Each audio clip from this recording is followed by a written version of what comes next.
Bueno.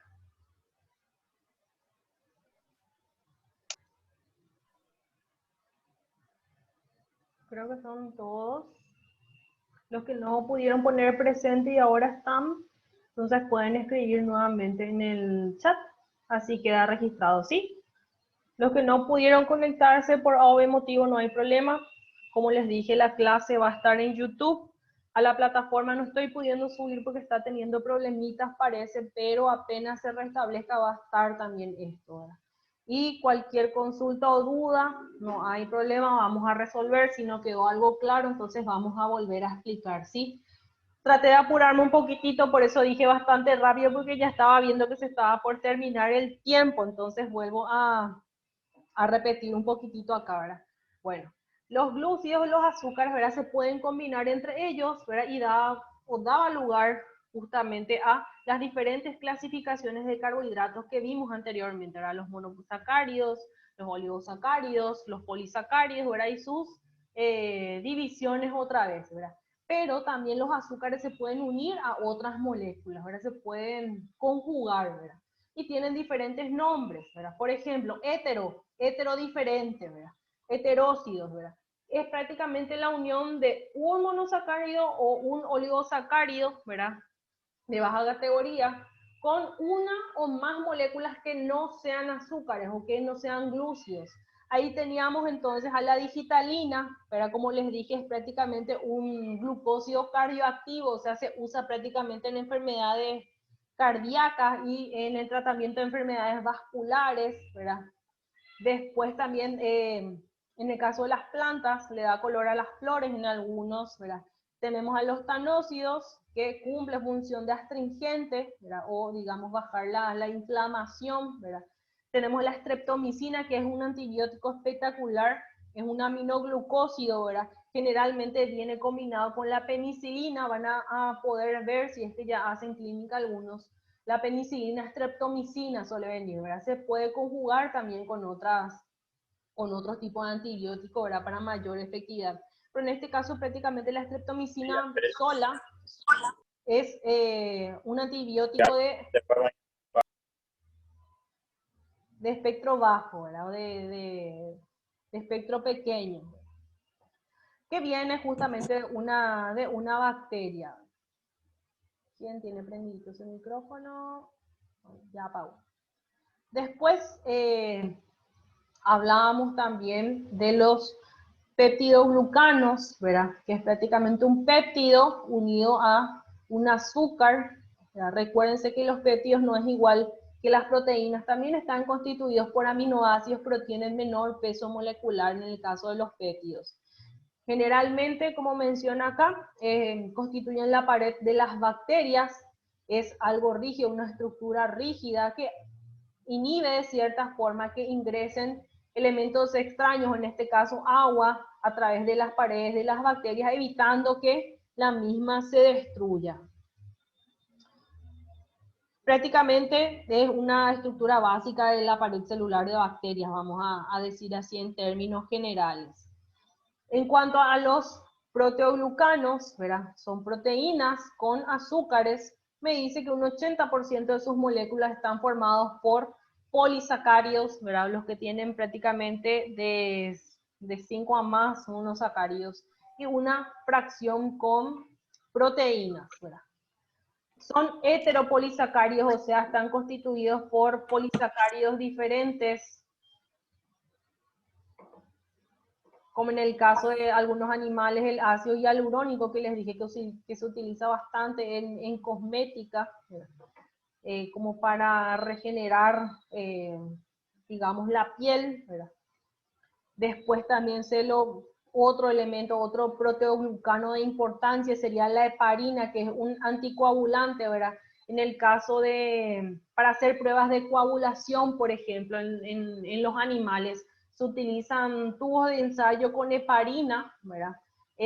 También, digamos, en los animales se puede utilizar, en el caso, por ejemplo, que quiera, mejor dicho, una vía permeable o una vía que se le pone a los animalitos siempre libres, ¿verdad? Como por ejemplo, ¿verdad? Yo le pongo el suerito a mi mascotita, ¿verdad? O a mi animal, mi paciente en este caso, Después terminé de enviarle el suero, tapo, ¿verdad? Y después de 2 horas, 5 horas, le quiero poner otra vez el suerito. ¿Y qué pasa? Generalmente la vía se tapona, ¿verdad? ¿Por qué? Porque el cuerpo, su defensa sería justamente formar ese coágulo a nivel de la lesión para evitar justamente las hemorragias. Entonces, si yo quiero evitar eso, ¿verdad? Entonces se le puede poner un tapón que contiene heparina, o los que vienen heparinizados, se dice, que prácticamente va a mantener de cierta forma libre esa vía, o sea, va a impedir que se formen los coágulos. La heparina también se utiliza en pacientes que presentan trombos o que tienden a formar coágulos sanguíneos, ¿verdad? Para evitar justamente cualquier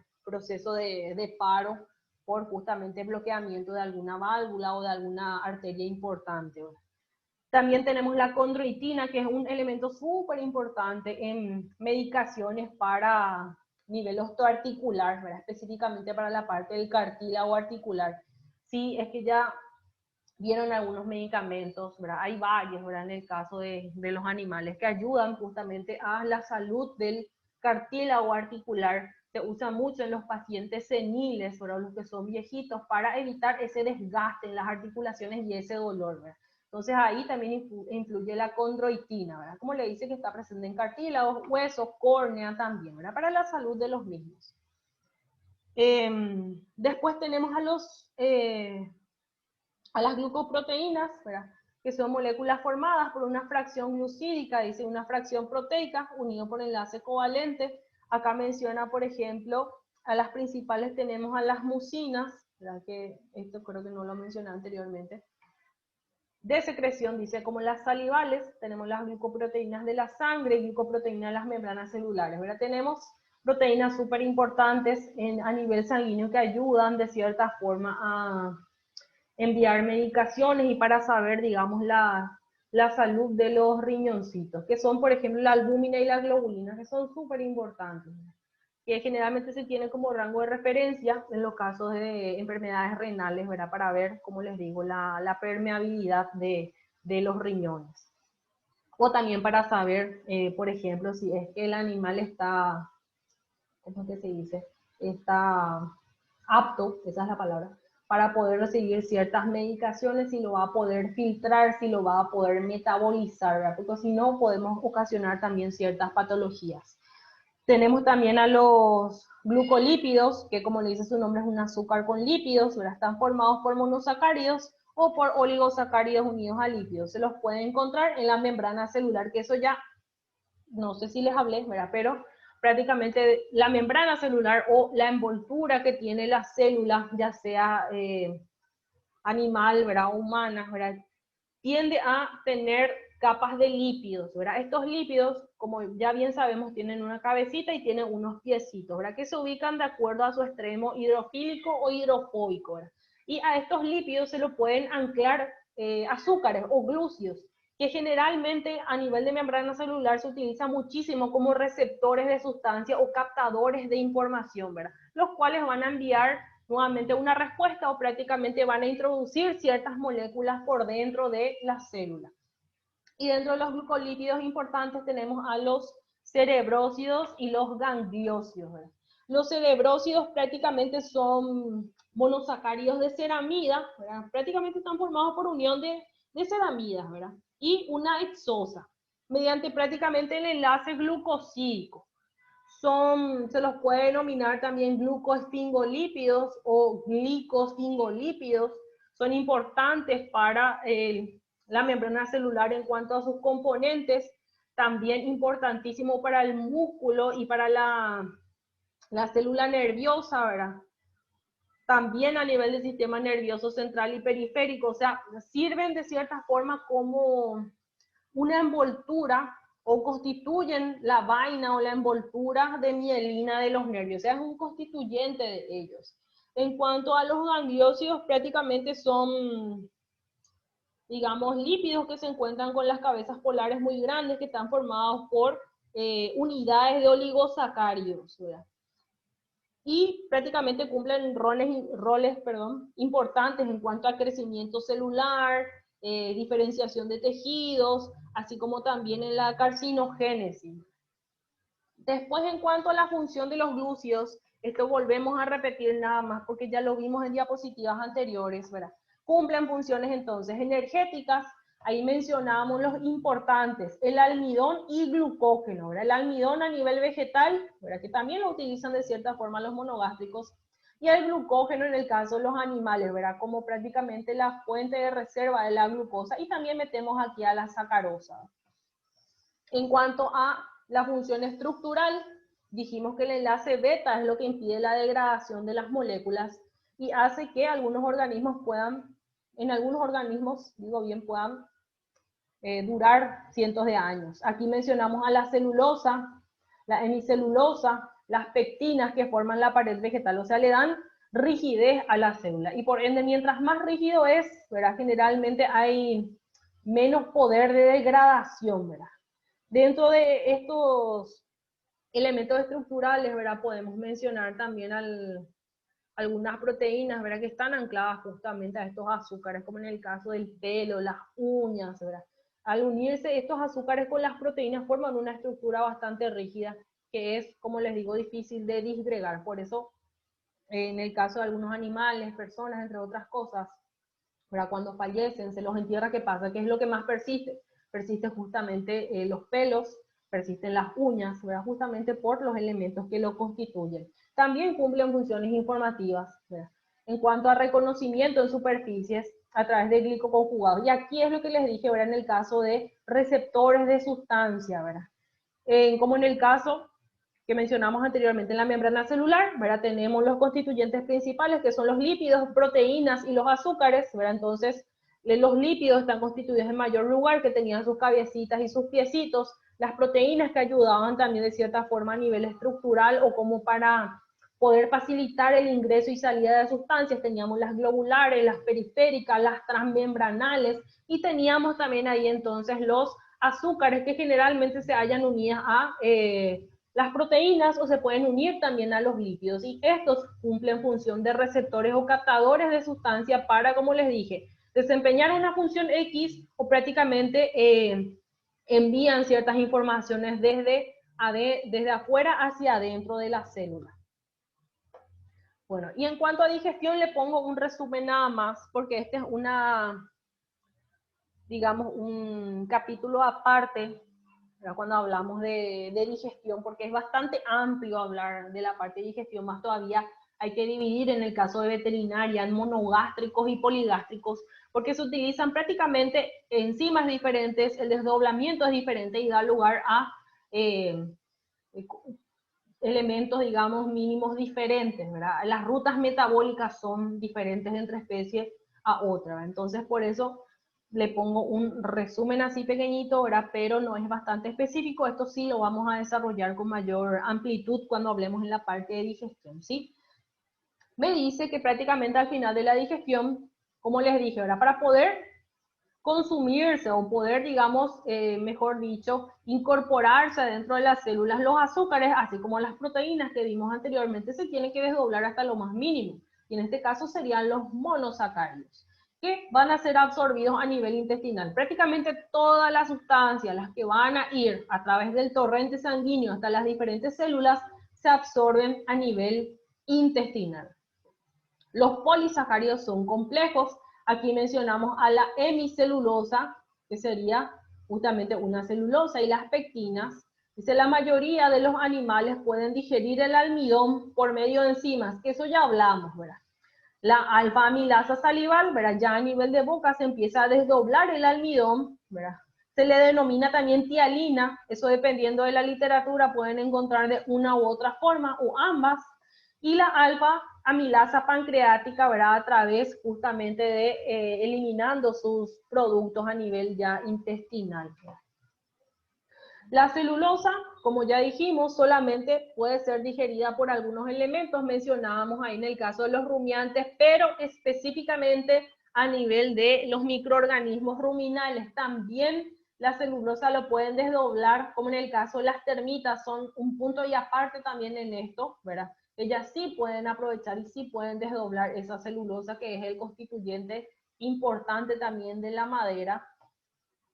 Y dice que esto se debe a la orientación de las moléculas de glucosa, ¿verdad? Que en las celulosas están de cabeza. Por eso es mucho más difícil desdoblar estas sustancias, ¿verdad? Esta orientación de los enlaces impide que las enzimas digestivas de los animales ataquen los enlaces entre las subunidades de glucosa. O sea, debido a la orientación de las moléculas de la glucosa, ¿verdad?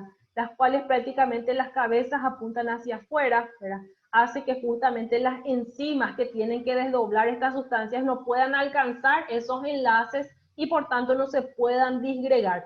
Por eso en el caso de los animales, en el caso de las personas, si ustedes comen, supongamos, lechuga o algo así que sea, digamos, que contenga un nivel de celulosa considerable, va a salir de la misma forma que ingresó. En el caso de los perros, por ejemplo, que realizan ese hábito de poder o de consumir, digamos, pasto en ciertos momentos, ¿verdad? Se van a dar cuenta que prácticamente en esos animales sirve como un efecto de arrastre, ¿verdad? O como un efecto escoba. ¿Por qué? Porque ellos no pueden desdoblar esa celulosa. O sea, así como entró, así va a salir. Y estos animales obviamente utilizan esa acción para diferentes cosas, como en el caso, por ejemplo, de presentar parásitos intestinales, ¿verdad? Por malestar, ¿verdad? Por consumir alimentos que no se debían. Entonces, prácticamente, consumiendo el pasto, ellos tratan de cumplir esa función de arrastre o que ayude de cierta forma a movilizar ese intestino, tratando de evacuar, digamos, lo que le está causando cierto malestar. Las enzimas producidas por las bacterias ruminales pueden digerir los enlaces de glucosa dentro de la celulosa y sirven como alimento para los microorganismos. Lo que dijimos, a nivel de rumiantes entonces no son específicamente ellos o directamente ellos quienes aprovechan esa celulosa, sí lo utilizan las bacterias ruminales o los microorganismos que se encuentran en ese compartimiento fermentativo que mediante obviamente la disgregación de este elemento da lugar así lo que sería la fuente energética de los rumiantes, que son los ácidos grasos volátiles. Para las otras especies, dice que la celulosa o fibra es un material que pasa por el tracto digestivo sin digerirse, tiene que ser, y sirve como escoba de arrastre, lo que ya les mencioné. Prácticamente eso es todo, chicos, lo que corresponde a la parte de carbohidratos, ¿verdad? Terminamos la parte de carbohidratos. La siguiente unidad que tenemos que desarrollar sería la parte de los lípidos. Así que si es que pueden ir leyendo ya, sería genial para que puedan surgir algún tipo de preguntas, dudas, entre otras cosas. El material de la próxima clase todavía no lo puedo subir, como ya les dije, todavía no funciona la plataforma, pero apenas funcione voy a estar subiendo eso. El videito de la clase de hoy y la clase anterior va a estar en YouTube, así que si ustedes vieron, ¿verdad? Ya, digamos, de esa página, van a poder acceder a los demás contenidos. Los que no pudieron conectarse hoy por algún motivo, va a estar ahí el video de la clase y ante cualquier duda, consulta, sin problema pueden consultarme y vemos la forma de aclarar dudas, ¿sí? Entonces, terminamos la clase, chicos, que pasen bien. Vamos a ver si desarrollamos un trabajo práctico también antes de entrar en lípidos y vemos cómo continuamos, ¿sí? Que pasen bien, chicos. Chau, chau. Gracias, chao.